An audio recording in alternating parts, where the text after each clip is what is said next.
पुष्कळ लोक आर्थिक अडचणींसंबंधी कुरकुर करतात. पैसा नसल्या कारणाने प्रपंचात काळजी उत्पन्न होऊन भगवंताकडे लक्ष द्यायला सवडच मिळत नाही असे बरेच जण सांगतात.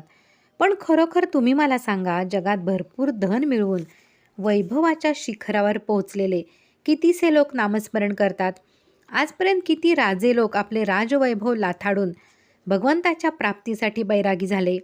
आपल्याजवळ पैसा नसणे हे भगवंताच्या प्राप्तीचा आड येते हे म्हणणे बरोबर नाही.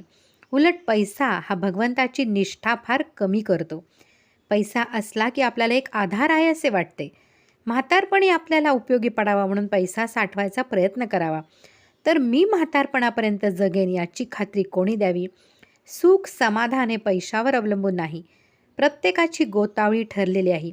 वेताळाची स्वारी निघाली की त्याच्याबरोबर पिशाच्चे निघायचीच, आणि भगवंताची स्वारी निघाली की त्याच्याबरोबर दया, क्षमा, जिकडे तिकडे आनंदी वृत्ती ही असायचीच.